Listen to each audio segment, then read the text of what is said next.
4 desirable full-size SUVs. Well, at least for European taste, full-size. But which one is the best? Or let's say, which one is the best for which purpose? In this video we will take a look at the exterior, interior and driving of the Audi Q8, the BMW X5, the Mercedes GLE and the Porsche Cayenne. All of those had their new generation change at roughly the same time. Coincidence? Probably not. They are all especially upgraded in the infotainment system and suspension technologies, but they indeed take some different, interesting approaches. And after you have enjoyed this special episode in full length, tell us in the comments and in the poll which one is your favorite and why. Let's go!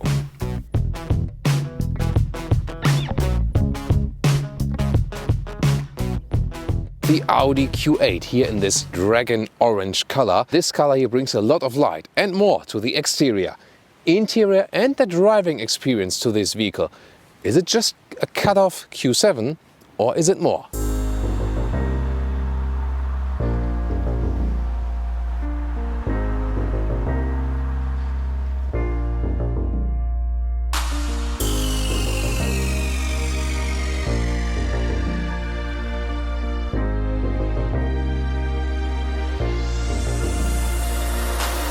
LED headlamps are standard. Optional, there's the Matrix LED, but then you always get a very interesting LED daytime running light. With the Matrix LED light you also get those cascading turning indicators, and if I search for the key, which I have in my pocket, I can show you that as well. When I, for example, open or close the vehicle, you can see here how it's cascading in this LED light. Very interesting right there. Well guys, this time the side profile starts when I'm sitting in the car, because I want to show you here when I'm in a dynamic mode the car is really lowered all the way, but I can also go in the off-road mode and then it goes a little bit up with the suspension, and this really also changes how the car looks from the exterior, because when the off-road mode and when the suspension is raised up, then it looks also more SUV-ish, and when you put it in the normal modes, for example in the dynamic mode, the car sits lower and then it looks also definitely sportier somehow. What do you think? Well, it's really interesting, I can tell you so far. Yeah, mobile phone is still in the vehicle. 4,99 meters or 16'4" is the total length. That's 7 centimeters less or 3 inches less than the Audi Q7. But of course it's still the same segment, and the siblings are also the Volkswagen Touareg and the Porsche Cayenne. They're all sitting on this very same platform. You can see here the roof rails and the frames are in contrast chrome. Wheels are 21-inch. There are also 22-inch available, and those ones look a little bit smaller here at the moment because they're mounted with winter tires. Wow, that looks impressive from the rear, right? Especially with this light strip that's going all over the vehicle. Audi goes for that too. Porsche is going for that big time. Some of the new vehicles just have this middle strip as a reflector line, for example some of the VW and Seat models now, but Audi and Porsche are allowed to have it as a real LED. And then again this vertical LED structure at the lamps here. This one is a 3-liter TDI with 286 horsepower, or another spec with 231 horsepower. It's called the 50, this one here, or the 45. The smaller one. And then there's a 3-liter TFSI, the petrol engine with 340 horsepower. This one is called 55, and all are mild hybrid engines. Let's see later on how that one plays out for the consumption. Of course, all with all-wheel drive, but different all-wheel drive systems. I'll talk about that also when we drive the car later.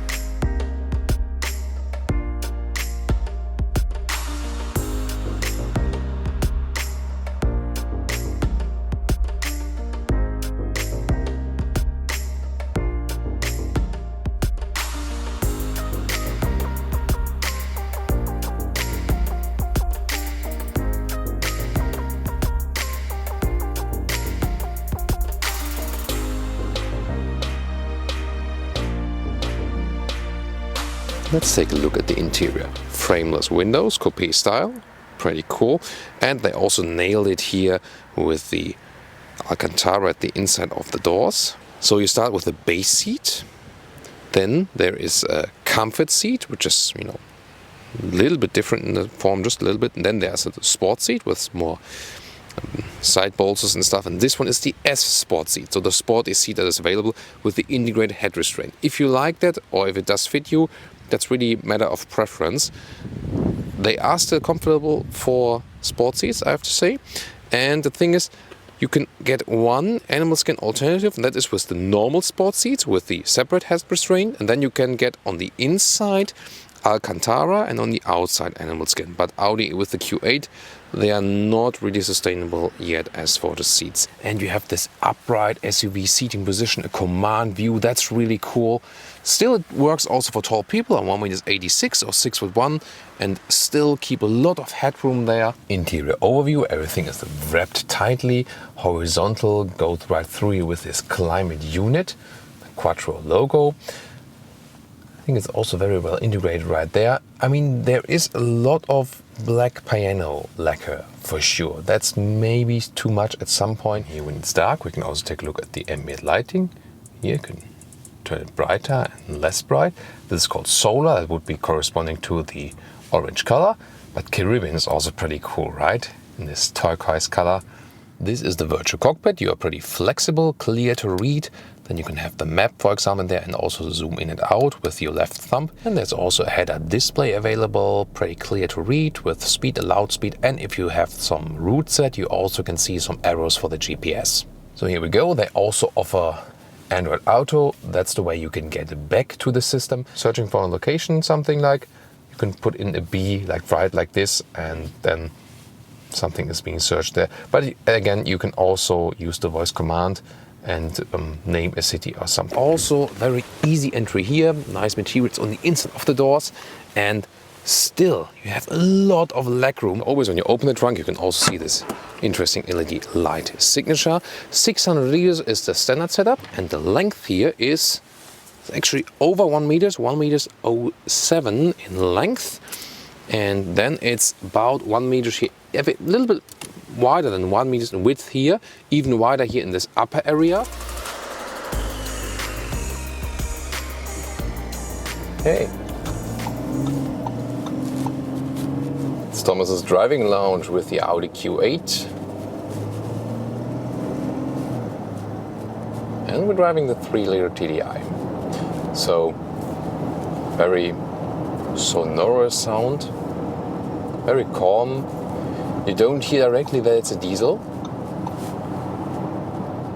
Really confident already from the engine.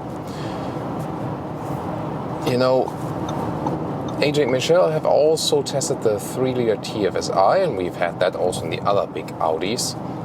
Of course, there's always a difference in consumption. This one here, I can already tell you, as for the consumption, it tends toward 9 liters on 100 kilometers.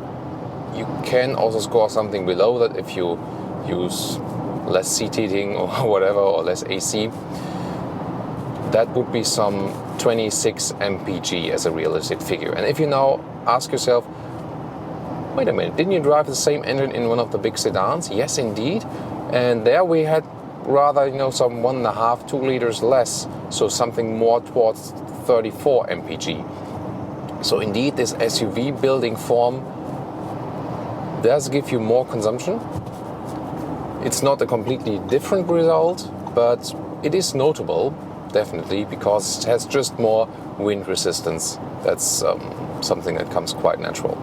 On the other hand, I have this good overview, I have a higher seating position, and indeed this car remains a good overview, although it is this somewhat SUV coupe form. So I think that's also something which is, would be really important to me, that they can still keep a very good overview. And see also when I do some lane changing, it remains always quite agile. That's pretty cool. Being stuck in city traffic here just a little bit, as usual, we deliver you city driving, countryside, motorway, everything you might experience in your everyday driving life. Here it's good, we can already test the adaptive cruise control. Set it here to a separate column behind the steering wheel. And now let's see, we are running, I'm doing nothing now. I'm just, I'm always ready to brake, but now the car is reducing the speed to the car in front of me. Still braking, not myself. Now I should start the acceleration once again.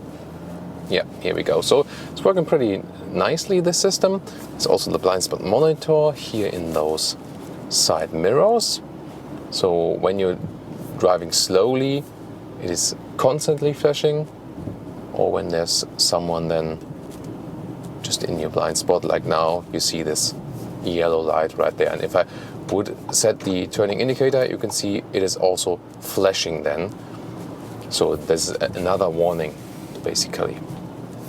So let me also increase the speed here just a little bit. There we go. Starting also because you feel some bumps here now, uneven roads in the city. Talking about suspension, you have the adaptive suspension as standard for this car. It always depends on market, of course. And then optional with air suspension. Probably most of the Q8 will be bought with air suspension. But it has a rather sporty setup. So it does not have this air suspension carpet soft ride like you do have in the Mercedes GLE. And one by one, it seems that the Mercedes GLE is one of the few cars left there on the market which still has this very soft air suspension ride. And in general, I do expect that of an air suspension. Otherwise, I would go for an adaptive sport suspension or whatever. Here, it's still a good compromise. It's a little bit like in the BMW X5, where it also goes in a rather stiff direction for the air suspension, but it's still that you feel very good in here. But if someone tells you this is a very good adaptive suspension, it's not an air suspension, but you say, yeah, okay, I believe you. So again, it depends again on what you like. So it's really just so much fun to steer this car around. And you know, big SUVs, they usually feel very comfortable and you can enjoy a long-term ride or something and traveling, a lot of room. But then sportiness, it's not so often. The Porsche Cayenne also offers that, yeah. But there also the seating position is way sportier. So I feel that this one here is a very good compromise. So they have tuned a lot of things to sportiness, like the steering and also suspension, also the seating position here with the S sports seats, with the integrated head restraints. But then again, you don't lose that comfort that sometimes I feel is maybe a little bit less in the Porsche Cayenne. So among those siblings, I think this one here is probably one of the best to drive as for the overall driving fun, for example. I would take the Mercedes GLE if the soft air suspension and the comfort would be the most important to me. Although those seats here are also really comfortable, and also the other seats you can pick. I talked about it earlier. Audi has made some very comfortable seats recently. They really improved their work there, so that was pretty cool. Also, we are then in this S shifting mode once again. I just initiated singularly. Here, see, you don't have to turn the steering wheel that much. Good feedback now from the car in the corner to the right again. A lot of fun, although the car is pretty big. And now it's more like so really stiffer feedback from the suspension, if you like so. Yes, it's more than a cut-off Q7. It's basically an extensive facelift at the same time. Has a sportier exterior. On camera, it somehow looks a little bit smaller and lower than it actually is, and it also feels smaller when driving, especially due to the rear axle steering, but also as they found a great sporty setup here without losing comfort. So it's a little bit sportier than the Audi Q7, but overall in the whole segment here of the big SUVs, and if you think about the inner corporation siblings, it's one of the best to drive. There are maybe some softer suspension setups, yes, but it has a great compromise, you know, with sportiness and comfort at the same time. It's just so great to drive and feels more agile even than it looks. Exterior also quite fresh, and they don't have this typical round style as other SUV coupes. I really like that. I more prefer this angular style. I don't like those round SUVs coupes that much, but this is just personal taste. What do you think? And I think it really gained visual-wise if you compare it to the Q7. Interior, great processing quality. They have good stuff there. And just with the seats, you know, the materials are not sustainable there yet. They don't have too much animal skin alternatives. They will improve in the future.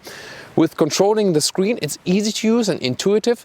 But again, while driving, you lack some commands you might be able to do with a central control knob or something. But then also the voice activation comes stronger more and more, that you can do some functions with that.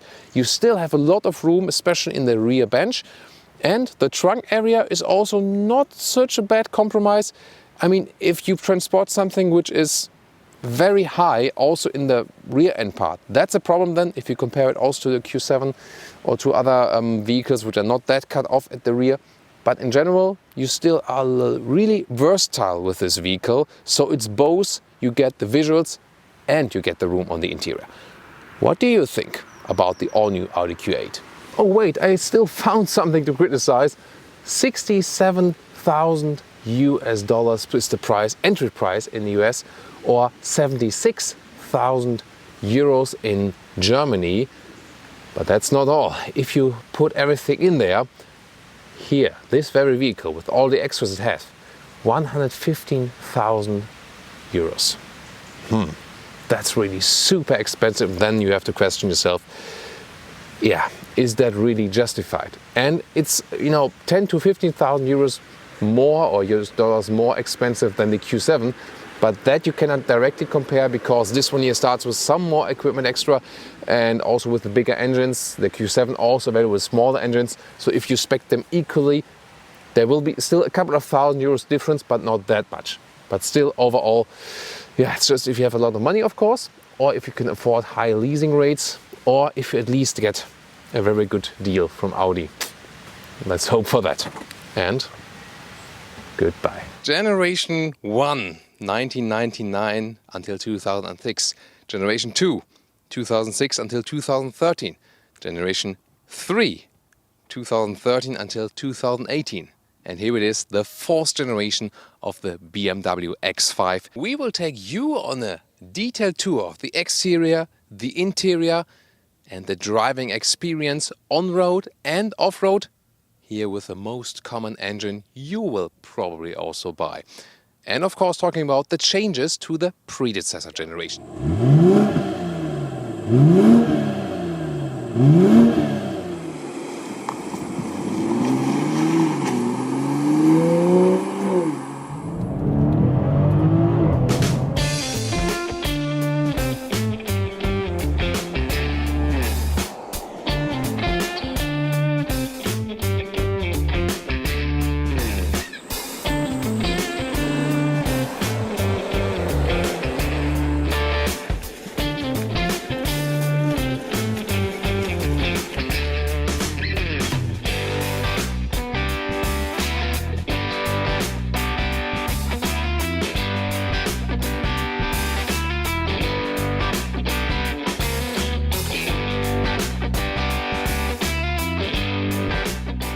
You have already seen the changes throughout the generations. This one here has the biggest double kidney ever.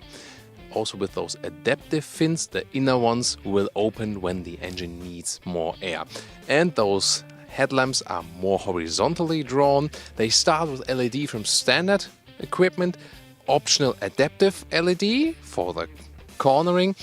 Then those ones here are the laser lights. They have the high beam function for about 600 meters range, but in US it will be half of the range due to regulation. 4.92 meters or 16'1" is the total length of the new generation X5, and it is actually 6 centimeters wider. And here in the length it's 4 centimeters, so just a little bit longer. So not so many changes. The rims start with 18-inch, those ones are 21-inch, 22 is the maximum. Then there's a base trim level and the X-Line. This one here is the X-Line. They have those plastic wheel fenders, still the off-road look. We've been off-roading here today already, therefore it's not super clean. I will soon also show you the M Sport. That one then has painted wheel arches and also lower bumper is painted. You will soon be able to compare that. Then, more subtle lines. Here's a dropping line dividing in light and shadow. Overall, a rather conservative design. Now looking at the rear, rather an evolutionary step, but those taillights are new, three-dimensional frame and also horizontally drawn as well. It appears wider, and as I said earlier, it's also 6 centimeters wider overall in the chassis. Then the lower part has this contrast lower bumper and those fake exhaust tips around it. The 40i exhaust. 40i will be the most common end. You start with a base suspension, base steel suspension. Then you can go for the air suspension, which we have today. You can put it up and down a little bit depending on the speed. 8 centimeters is the difference then from the top to the bottom part. And then there's an adaptive AM suspension. So there's not an air suspension, but an adaptive one that goes, in a wider span between sportiness and comfort. And this is how the new X5 looks in white with black rims and off-road tires. Those black rims, by the way, also 20-inch. And to show you an individual color, this one here is beige, but the reason I'm showing you this vehicle is not only because of the color. This one here is the M Sport. So this trim line here, you can see, has those painted wheel arches in contrast to the plastic wheel arches we've seen with the X line, or which you have also in the base trim level. Engines, no 4-cylinder whatsoever. So for the diesel side, you have a 3-liter 6-cylinder, either with 265 or 400 horsepower. The latter one then in the M50D. Or today, this engine will be the worldwide bestseller. This is the 3-liter 6-cylinder turbo petrol engine. In this case here with 340 horsepower. And then there's also, not in Europe, not in Germany, but in the US, for example, there will be the 4.4-liter V8. The strongest one. This one then with 462 horsepower. And the acceleration figures for this one here, 5.5 seconds to 100 kilometers or 62 miles an hour. And then there will be this one, the 45e. This one will be the plug-in hybrid coming up soon. Not yet available for driving, but we'll keep you updated on that.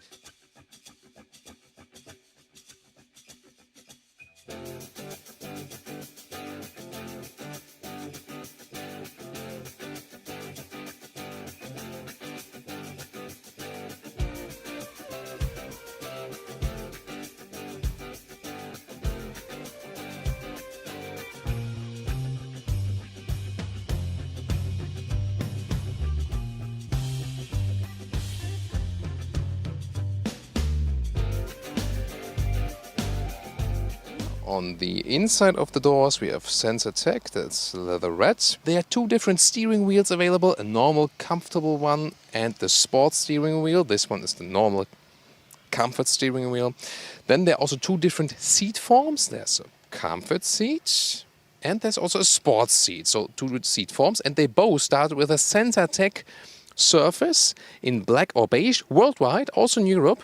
And this one here and then is the optional animal skin surface for extra money, but the sensor tech is very popular in the US, especially, for example. It is of course somewhat similar as in the predecessor generation, maybe a little bit more roomish. So you have the panoramic roof right there inbuilt, the standard in the US.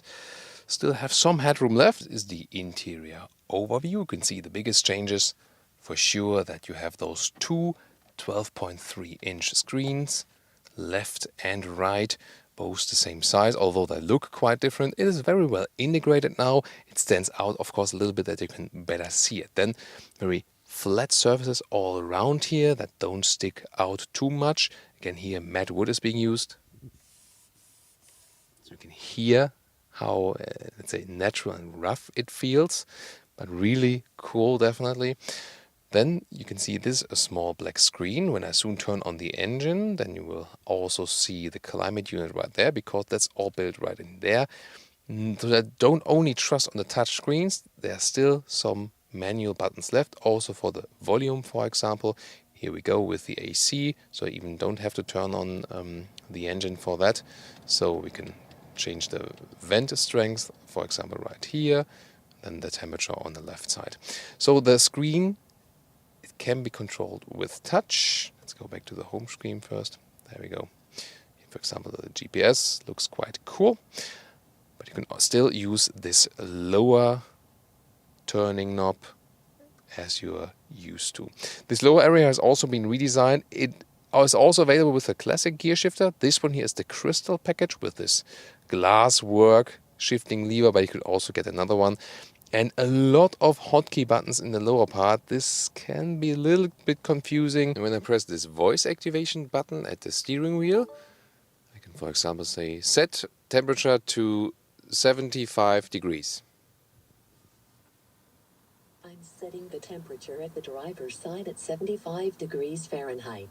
Instruments, you can see on the left side we have the speedometer, on the right side the RPM going counterclockwise. And we also have a head-up display. At the moment looks quite small, but when you have a map assigned, for example, a route guidance, there will be way bigger, and you can also see the GPS map, a part of it, in the head-up display. So one more close-up at the infotainment unit. By the way, it's fully flicker-free on real life for the eyes.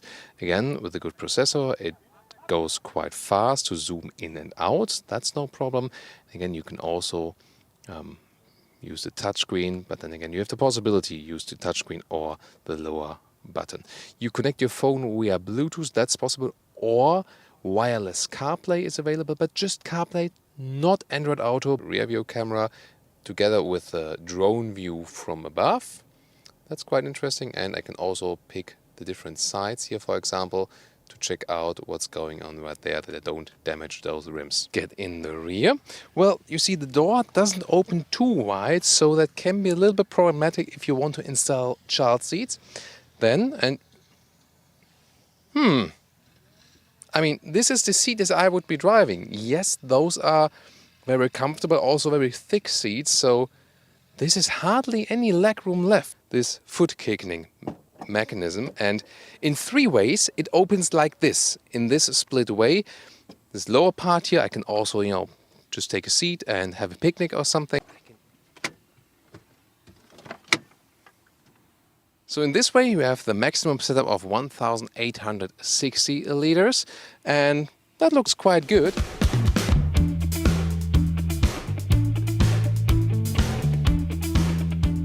Well, I've driven some highway stuff earlier, and just cruise control on long-term run, because I want to see what decent mileage could I possibly get with this 3-liter turbo petrol engine when you're driving really steady and rolling or being in traffic a little bit, not really forcing the issue. And that is about 29 mpg, so that would be 28, 29 mpg, something like that. That would be 9 liters on 100 kilometers. Overall, considering the size of the vehicle, this is quite decent, because some mid-size sedans or compact sedans with petrol engines consume that kind of fuel. Of course, if you hammer the throttle a little bit more or have some off-road situations, the consumption will go up.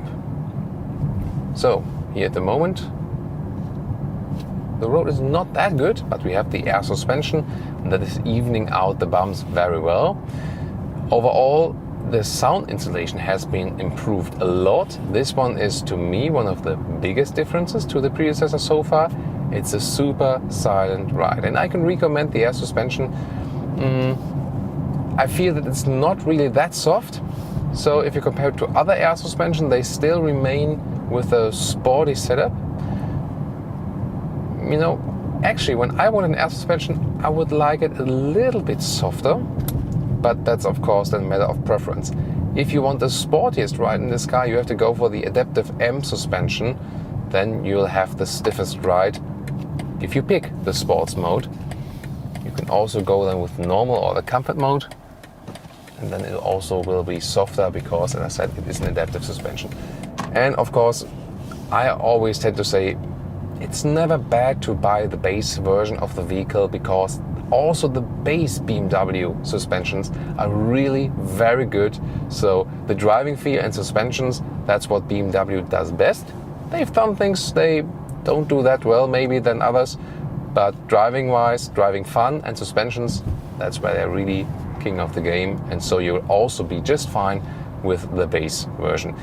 The German entry price, by the way, in US price will be similar, just above 60,000 euros or dollars then. And if you pick, for example, a bigger engine or some extras, you can easily climb up over 100k.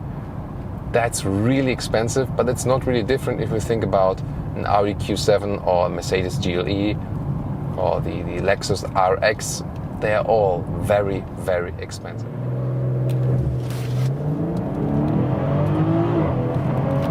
Oh, that was already 52, so pretty quick. And since the all-wheel drive also has a smooth distribution, it feels kind of good and also, let's say, equalized. It's not that you get this massive push from the rear or you're being pulled from the front extremely. It always remains with a rear wheel bias, that all-wheel drive, but also gives you some more torque on the front wheels.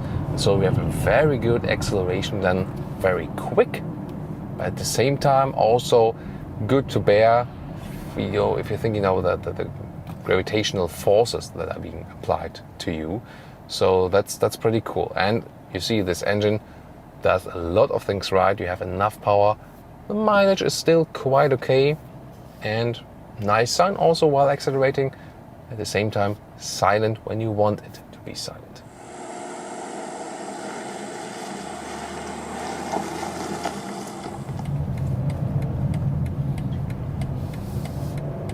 And now, some highway driving.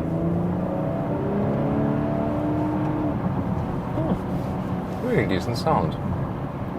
So because when we drive a little bit faster, we can also tell you more about the sound insulation once more and about those assistance systems on the highway.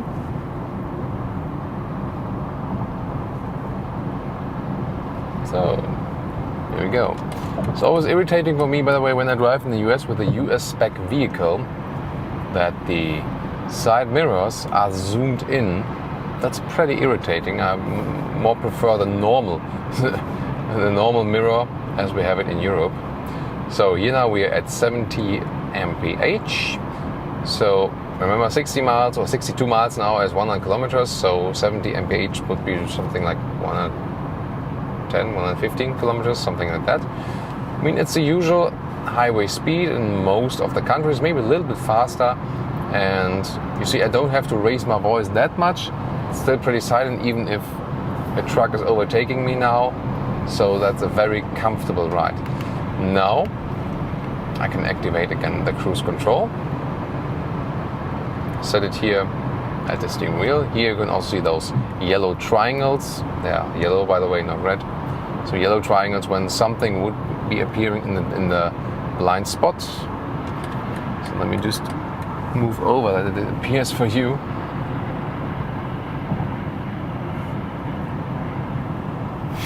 Now the next guy moved over. I mean, we have 4 lanes here, pretty luxurious.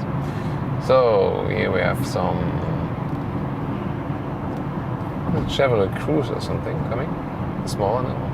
How was it called? The small one. There it is, the yellow triangle. Here we go. Spark. The Cruze is the bigger one, right? So, and now I also have this green steering wheel in the head-up display, and that means that this active steering is activated. So theoretically the car would drive itself now. Yeah, but that's not allowed. So I have to keep my hands on the steering wheel. But just to show you that, when I'm not really forcing the steering wheel somewhere, and we are in the left corner now, and so it's really gradually adjusting everything. And of course, very soon the car will stop. It's like, Thomas, take your hands on the steering wheel, don't do anything. So there it is, the yellow steering wheel, and then I have to take my hands on the steering wheel again, or the system would deactivate. So, and this active lane keeping system, when you set it yourself with the cruise control, works very, very well. And you can so much relax with that one. So yes, you still check the traffic and stuff, still have your hands on the steering wheel, but you can just relax more, you don't have to react on everything. So, that's really cool. By the way, you maybe have seen this black unit there in the instrument. That's actually a camera, and this goes even further, because in the US and in China it is allowed that this car drives really autonomously in traffic jam situations. And then the camera is checking basically that you still look to the front to check the traffic, because you have to do that so that texting, smartphone, looking to the right, chatting with the co-driver or something.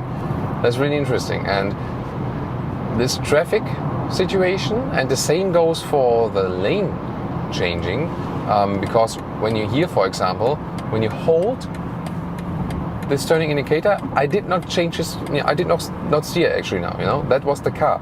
So there's this automatic semi-piloting lane changing.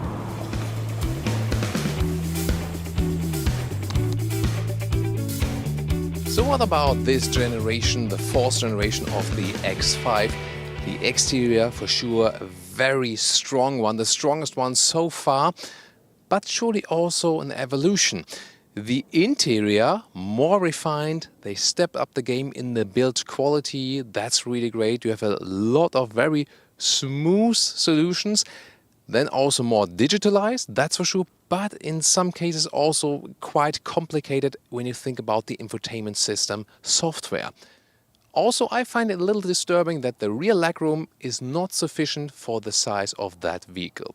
Still, it's possible to drive there with good comfort with 4 adults. And, well, driving is the specialty of a BMW, and that also accounts for the X5.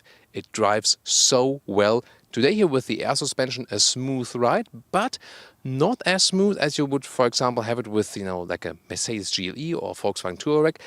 They are more in a soft way. Here you still have an air suspension which still can be driven in a sporty way. That's the strategy that BMW follows. And if you want it even sportier, then you would go with the adaptive M suspension. Definitely this generation is so super silent in the ride. A very surprisingly silent ride. And of course you are like a king of the road, the full-size SUV feeling. And if you have this rear axle steering optional, then you can also reduce the turning circle, for example, to make it a little bit more agile. And there will also be some cool functions Brian showed you in his review already, the static review, where you can, for example, fold back the rear floor, the back cover for the trunk.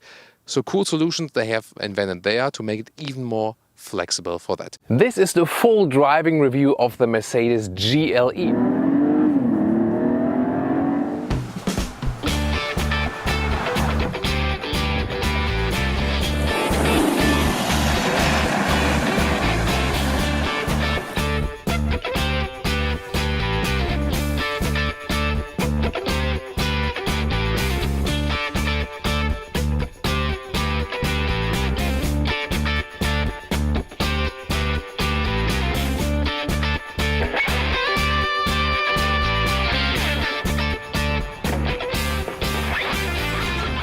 In the front you can see this is the standard grille with this dual fin design. You can also get the AMG line exterior.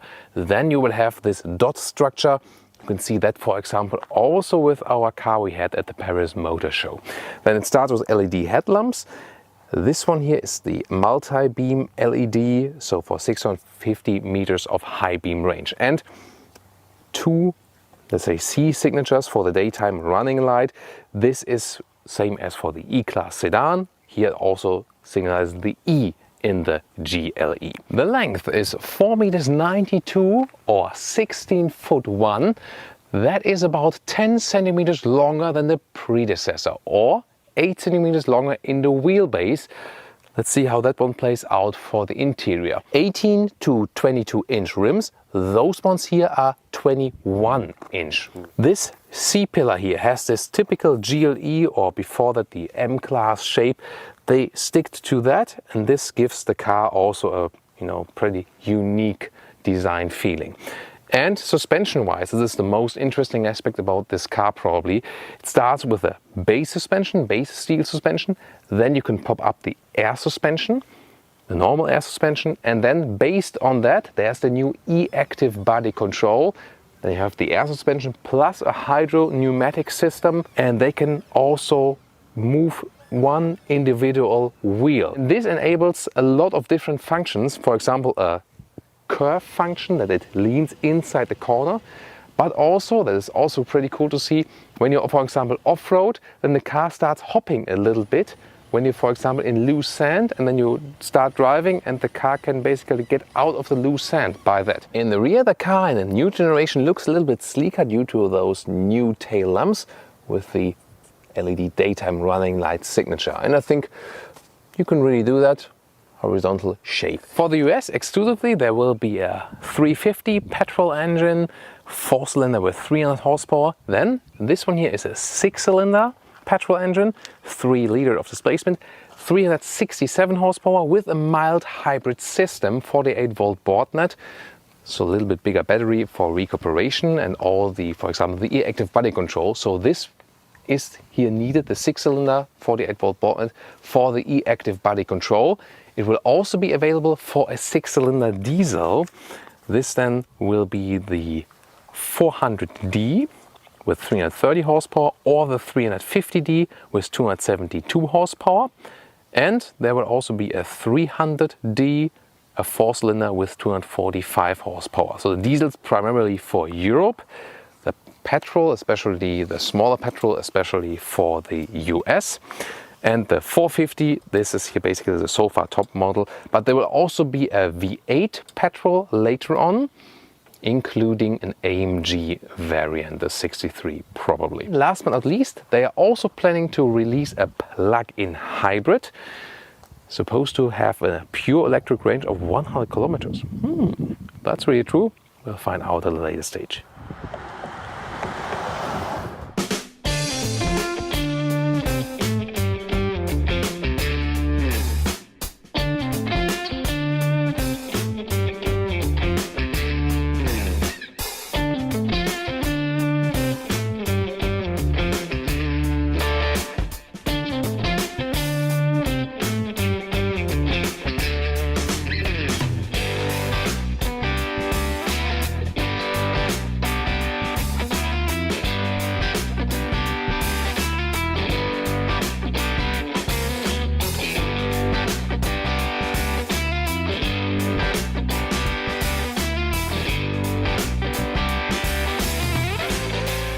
Somehow I think the side step here is rather annoying than helping me. It just looks a little bit fancy, and the door opens very wide, as I said. And what a great comfortable seating position here. You sit upright, have the full SUV command driving position. Wow, and you can just relax in those seats. And as I said, the other seats will also have very good comfort. And you also have a new seat massage function in different functions. We can show that in the infotainment system. We've tested it already, worked very well because it also goes really up high to the body. You can also, of course, electronic adjust everything. Also the lower area here can make it longer or shorter, for example. And the steering wheel looks like this, so you can find a good position. 1.86 m or 6'1", my height, and this one is the room above my head. There's a panoramic roof inbuilt here, so if you don't have one, it would be even a little bit longer, but you can see it's absolutely fine also with the panoramic roof, even if you're tall. Interior overview, top part also with the leatherette cover, then a very seamless integration of this dual screen, and there you can see them how they are turned on. This one here, the right one, is also touch. You can also use this lower pad here to zoom in and out, for example, the map, but also to control everything right and left. Also with the right thumb here at the steering wheel, this is also possible, so redundant controls basically. And the left side, this is no touch, but you can use the left thumb then to control the functions, but also what is on the right side, for example, or on the left side. I have the seat as I would be driving, as a tall driver. So there's 7 centimeters more legroom in this new generation if you compare it to the predecessor. And this rear bench is movable about 10 centimeters. At the moment it's all the way back. This is better legroom, for example, than in the BMW X5.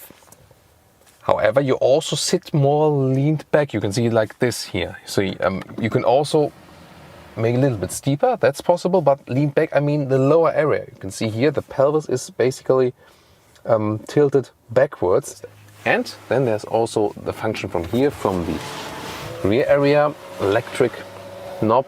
There's this one here that the seat can be folded up like this. This one then will guarantee you an access if you have the optional third seating row, which is not equipped with this vehicle, but if you go for this option, then you could enter the rear like this. So let's open that hatch. So here we go. 825 liters is the standard setup, up to 2055 liters. And with those buttons here, I can electrically, first of all, lower the car with the air suspension for the loading process. That will be possible. And then I push it right here, and then the seat goes in the front. The co-driver seat also moves forward a little bit. The same is happening with those seats here. Unless you have the engine running, then this would not be working, basically to protect the driver. So this comfort setting here is definitely very comfortable. You know, we have the air suspension plus this hydro pneumatic suspension. So it really is like a flying carpet on the road. It's also softer than, for example, the BMW X5. Here you still feel it is an air suspension. In the comfort mode, the steering is a little bit loose here in the small angles. That is, well, for example, better with the BMW X5 or with the Porsche Cayenne. So here I would like to have some more feeling in the very small angle areas. As soon as you steer a little bit more, then the feeling comes to you. But definitely you can also shake up the car a little bit. That's also speaking for the rather soft setup of the suspension. We're in the full-size SUV and it's really silent, so I don't have to raise my voice that much. It's super comfortable. So suspension-wise, I mean, this E-Active Body Control is cool for off-roading for sure, and this curve function, it's technology highlight for sure. But if you want to spend a little bit less money and just go with the air suspension, you'll also be just fine. This curve function, I just want to show you that once more, because we can hear now curve left and right. This is really interesting. I'm not sure how you can really see it on the camera, but it's always that when I go to, for example, to the left front dives in, and to the right, then the right front dives in. That is really interesting. The sport mode is really more that you, for example, have a stiffer suspension, so I have the stiffer steering now, and there's also more throttle input, and the suspension gives me more feedback. It does not dive into the corners now, as with the curve mode, but it's stiffer in general. So you can argue then which is sportier. The curve mode definitely is somehow more fun because it's for sure just more special. Here, for example, now there's a corner. I go back to the curve mode. It works instantaneously. Car dives back in. That's pretty cool.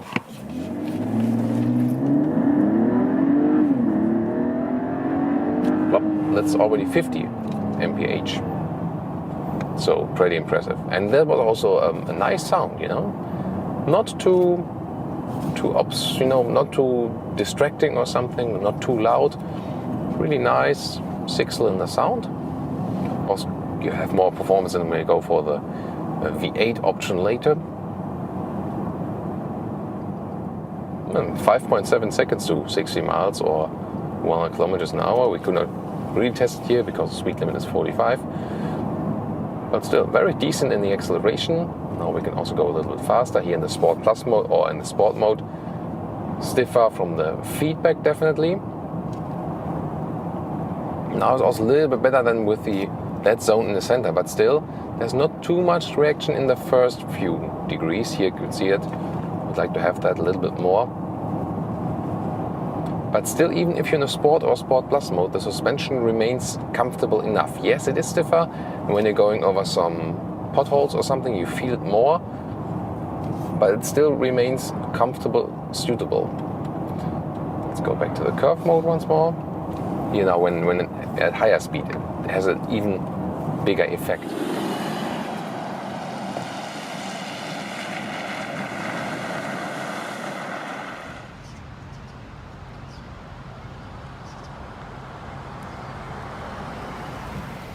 And now to our conclusion for today. Here you can again very well see the difference to the diamond pin AMG grille here in the front and the normal front grille. Well, the general exterior is not a revolution, rather an evolution.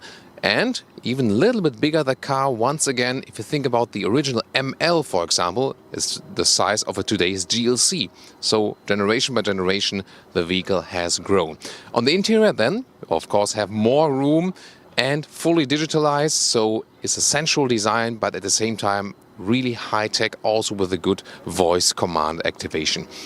Then, technology-wise, of course, the highlight is the new suspension. It's not really a must-have, but it is for sure one of the technology highlights and also ahead of the competition in this case. Looking forward also to the special off-road features, which we hopefully can test in a hard off-road test. This will be very exciting, I can promise you. But in general, also for road driving, I mean, the air suspension is of course cool. If you spend so much money then for this e-active body control, that's another thing, because, I mean, starting at the 66,000 with a normal diesel in Germany, for example, then going more expensive towards 80,000 for the bigger petrol engine, more equipment. And as the cars are here today, of course, more than 100,000 euros or dollars. That's quite, again, very expensive, but the competition is not really cheaper. To me, it's the most comfortable ride in the competition overall on the market, here with the full-size SUV segment. Others, maybe like the Porsche Cayenne or the BMW X5, are sportier, but this one here, for me, the comfort king. What do you think? Tell me your comments. Exterior, interior and the driving performance will be today in our episode. Biscaya blue, the exterior color. Not quite Thomas blue, but already a very attractive color for sure. Something different. But of course, we will bring you calm elements and of course, really windy, crazy ones.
LED headlights from standard equipment. Then option you, as you see here, the Matrix LED, which also have the high beam, which then can leave out certain spots, not to blind, the traffic that is facing you. Overall, from the exterior, surely more an evolution than a revolution. If you look at the previous generation, side to side, you don't see so many differences.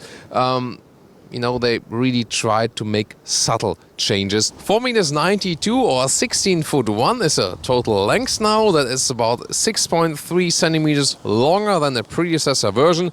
So you gain some more room, especially in the rear, for the rear passengers, and 100 liters more boot space. You will soon see that too. Rims 19, 20 or 21 inch. Those ones here are the optional 21 inch, and they don't look too big on that huge SUV. Actually, we will soon show you also 20 inch rim, that they appear smaller even, of course, and look really, really small on the vehicle. Interesting also that they now put the rear wheels wider than the front wheels. That is a technology carried over from 911 and should bring you more stability, more sportiness while driving. So when you look at this rear, you might not think about weight savings, but Porsche engineers did, and at least they could lower the weight approximately 65 kilograms, depends on the engine you pick overall from the vehicle. Visually, it also looks a little bit more elegant, especially also with this glass line running through. Is also an LED light that is running through then at night. At the moment it's too bright to see it right now. And in the lower part you can see that the exhaust tip, the outer parts are not exactly fake as we see quite often in industry today. They've just made it from one piece. It kind of widens to the outside part. I think that is also nicely done.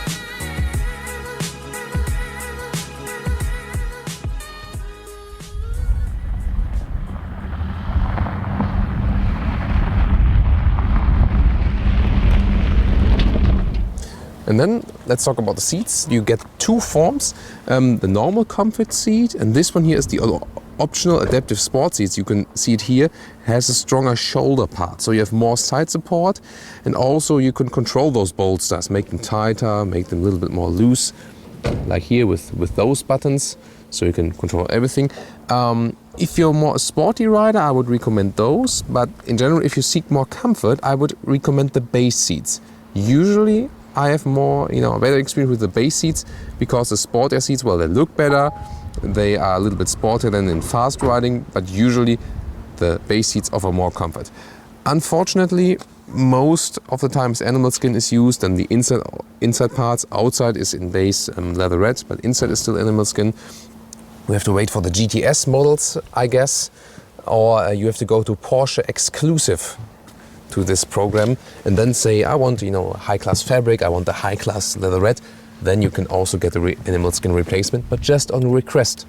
That is missing still with the bigger Porsche models. Seating position, as you know from a large SUV, is very upright. You have good view to all of the sides. This one is still really a very big SUV feeling. Interior overview, it has the style again, as every Porsche has from the outside, that everything is really wrapped tight, especially here with those horizontal lines, you can see it. This vehicle is equipped with the Sports Chrono package, which automatically comes with the S model, but optional for the base model. Then you also get the analog clock, for example. Then the sporty steering wheel, again from your side now. Soon more details to the instruments as well. They are not all analog anymore, so the only analog one is in the middle part, sides are digital. You got the new 12.3-inch screen. This one here, really impressive, also well integrated, and it responds really fastly. You can see it here, zooming in like on a smartphone for the map. The GPS does a very good job. And then you have different options here, like connecting your phone with Bluetooth, or it's also possible to use the smartphone connectivity, my trance music right here. Here in this case the Apple CarPlay works pretty flawlessly. Then what I find quite neat, those metal knurled temperature buttons right here. You can change the temperature still, and the vent power. That one you can still do right here. It's an easy solution. Below that then, if you have it, seat heating and also seat cooling, and it works at the same time. So if you are getting in a rain shower, maybe in winter times, maybe also here on camera now is working the seat ventilation, you can dry and warm yourself at the same time. So instruments, the analog part, big RPM meter is in the middle, classic Porsche. But left and right are screens. Left also for the digital speed, and the right one would be the one you rather control. Here, for example, the driving data. Let's get inside, because first of all, wow, you sit upright, very comfortable. You can, with this handle then, change the angle of the seats. You can really sit very upright if you like this. You can more have a leaning back sleeping position. And with this handle, you can also completely flip the seat. This one here I wonder about a little bit. It's not raising up automatically, it's a manual one. But then again, the advantage of a manual one is you can pretty fastly control it. You can also easily remove it right here with this handle. So that's also a nice solution, like this, and then you have really a lot of room available. And of course the other solution would be to still have it upright, but move the bench forward. And you can see you also gain some weight here or make it a little bit more upright.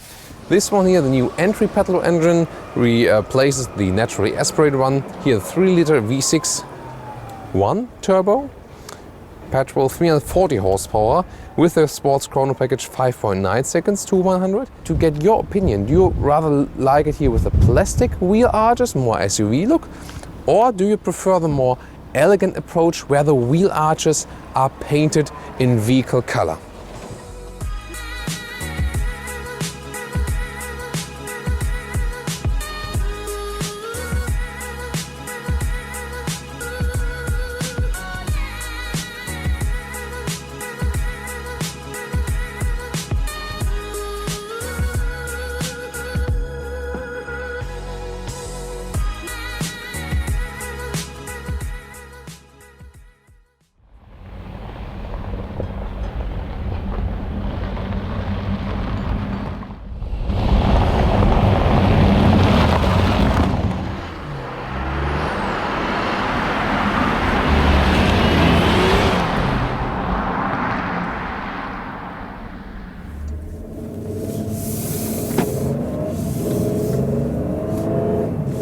nice raw, we start this driving part of the all-new Porsche Cayenne. As I said earlier, I intentionally picked the base petrol engine because this is the petrol engine that you have been buying. Well, you know, the base model. It's a new engine, but the thing was, most people went for the base petrol worldwide, especially our friends in the US. And I think it's always more important to show, you know, what's most relevant for the people really buying the car, for you, and not what, you know, what I think, you know, I want to drive the biggest horsepower variant version. I think it's better to keep it real, because it has, you know, definitely more useful for you.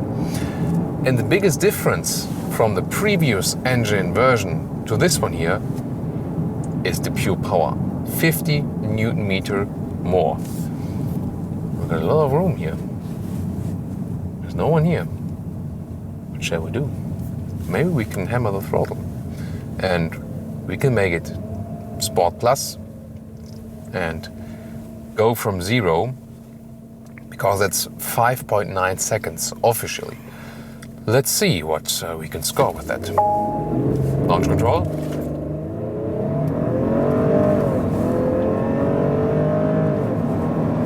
Pop.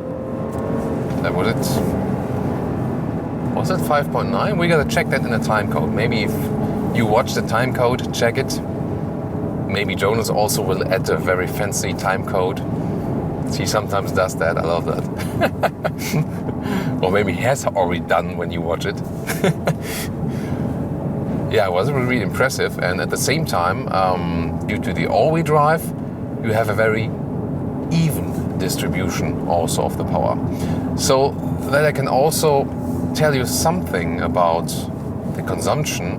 I will now reset the consumption meter, because, I mean, acceleration tests is not really something which should count into, you know, the real fuel consumption test.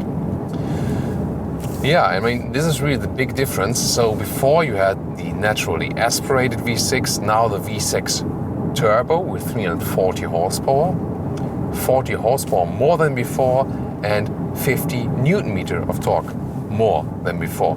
And that does make a massive difference. So the V6 with the naturally aspirated engine, you had to kick it a little bit more, get it rather to some more RPM. This one here is so easily coming from all RPM range.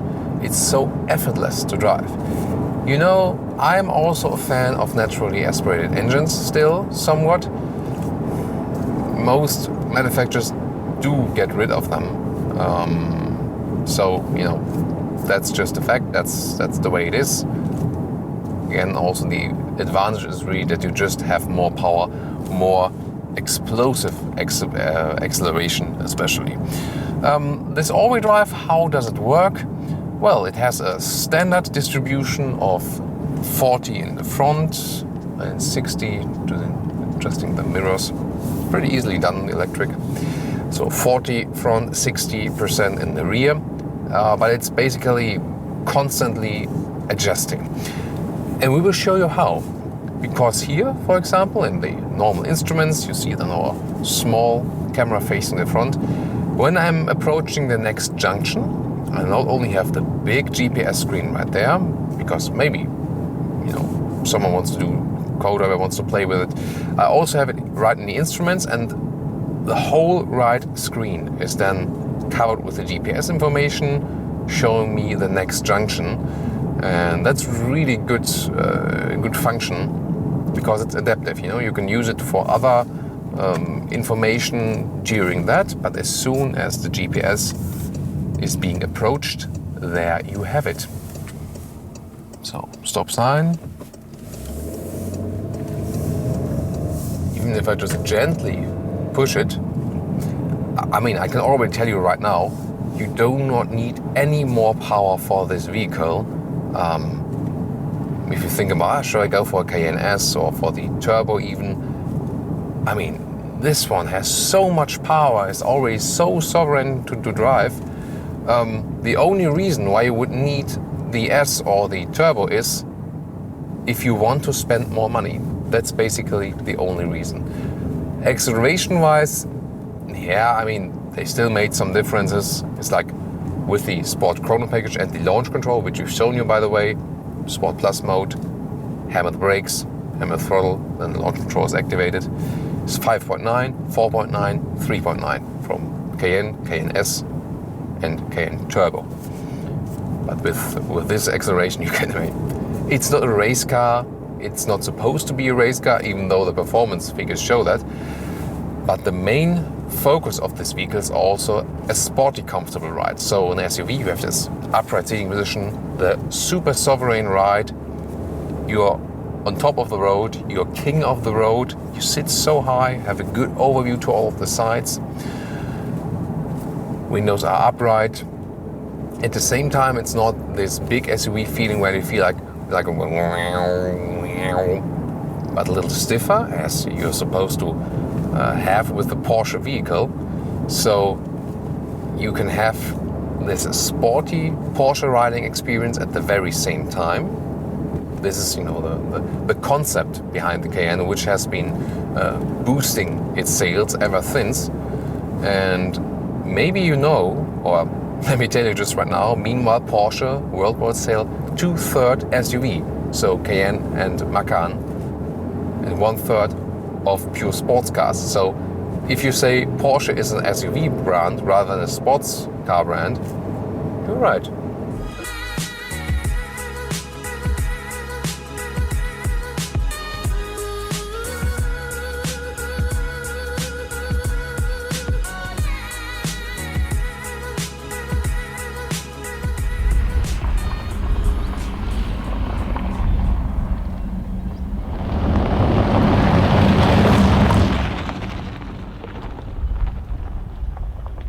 Well, from the exterior it looks sleeker than before, a little bit more elegant, even a little sportier. Then from the interior you have a cleaned up interior with less buttons, more infotainment. Looks all quite fancy, and we know when you have some experience you can also even better control this infotainment system. You get used to it actually quite fast. What is missing are, of course, more sustainable seating materials. We have to wait for the GTS models there or use the Porsche exclusive manufacturing. A lot of room on the interior, especially even a good chauffeur car. That is also something which is remarkable, not often said in SUV car reviews. And for sure, still the Porsche with, you know, the most flexibility, versatility, room on the interior. There's also now the Panamera Sport Turismo, which is also really handy if you have a family. But this one, of course, you know, gives you a lot what you can actually choose from when you want to, you know, get some luggage or family inside. And driving experience, well, still sets the benchmark in the big SUV segment. This one here has so much agility already in the base model version. Then your rear axle steering, fine adjustment of the optional air suspension. That one gives you more agility and comfort at the very same time. The base setup remains really very sporty, and that's what Porsche customers also do expect from this vehicle. Consumption-wise, it should be lower, and well, we tried really to get it a little bit lower, but you're always way in the two-digit figures. Of course, it's a big vehicle, can hardly do anything about it. But when you soon can get the hybrid, this one then will be a possibility to get this consumption down, as we saw already in the Panamera. It works also when you not only refilling it all the time, even just when it's running and recuperating while driving, it already makes sense then to go for the hybrid. Maybe also to replace the diesel at some point, because diesel sales will surely drop a little bit for this vehicle. Germany will still be a major diesel market still, but I think more and more people will also then go for the hybrid later. In general, the base petrol engine is so powerful. You've seen the launch control. Yes, you can have a little bit better acceleration even with the, you know, with a more horsepower engine than also with the turbo. But then again, if you look at the price, the base model is of course also the best offer. This one here with a lot of extras here today, because they never give us any base models which are really pure base. But then again, with the base engine, you can keep the price at the lowest. It's already an expensive vehicle and it's not really worth to go for a turbo, just if you say, you know, I don't care about the money at all. And now to the extensive conclusion of this SUV comparison. Design-wise, a verdict is always a matter of taste. However, we can say that Audi took the most progressive approach with the design of their Q8. They also show the most angular design, whereas the Porsche Cayenne has the most consistent design over the generations, still with predominantly round shapes. The BMW X5 and the Mercedes GLE look stronger than before. That's the evolutionary change. So which one turns most heads? Definitely the Audi Q8. But which one is the most beautiful one? That's up to you. Thomas's personal favorite in exterior styling? Yeah, I really like the extraordinary approach of the Q8 and would take that design as a first impulse.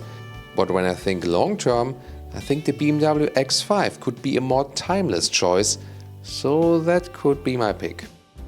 As for the interior, the build quality is top-notch with all those cars, whereas BMW especially stepped up the game in comparison to the predecessor. You could argue that they are starting to get ahead of Audi and Porsche even. The Mercedes maybe lags behind slightly there, but everything on a high level. Infotainment-wise, Mercedes and BMW offer the best voice recognition system. Audi and Porsche set all sails on touchscreen, whereas BMW and Mercedes also offer a drive controller, a better redundant solution for controlling the infotainment system while driving. The software of the Cayenne and the GLE is more complicated. The software of the Q8 and the X5 offers a better overview and navigation through menus. As for comfort in seating, the Porsche Cayenne has a disadvantage because of the stiff bolstering. The Mercedes GLE and the BMW X5 are both very comfortable. As for the Audi Q8, you should consider the proper seat form. Take the comfort seat if you want to have it cozy and not the sports seat. As for harm to animals and the environment, Porsche widely ignores this issue for the seating materials.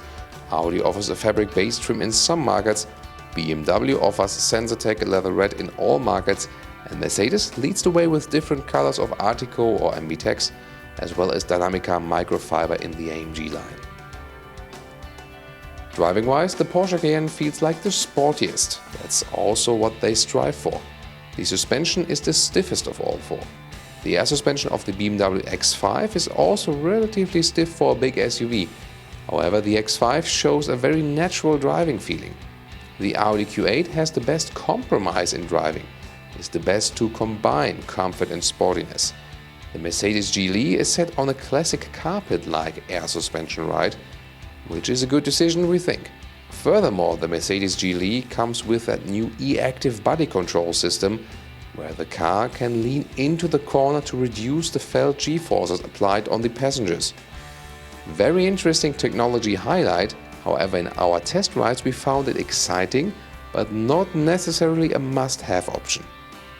However, if you take the normal air suspension, the Mercedes GLE offers the softest ride. Again, we found the best overall driving experience with the Audi Q8 since all demands are met. The most economical engine, by the way, is the 3-liter diesel for the BMW X5. X5, GLE and Cayenne also come as plug-in hybrids. Porsche won't offer any diesel anymore. With the Porsche plug-in hybrid as a V6 we had so far also quite a good impression, and it is a very interesting ride to have this both engine technologies in one car, so you can recuperate very well and you can also have pure electric driving over a certain amount of time. So for everyone who is searching an alternative to a diesel and is also, quite keen on new technology, the Cayenne PHEV is also very interesting. So now, where does it leave us? That's a really tough pick for today. All four master certain disciplines the best. The Porsche comes with the sleek design of a put-up 911 and the very sporty handling and abundance of power. However, it's also the least comfortable one in this test, never comes without animal skin. New in the Porsche Cayenne Coupe is that you have a new fabric seating choice, which indeed makes the seating experience softer, so that then changes the ride indeed. but it's not available in the SUV yet.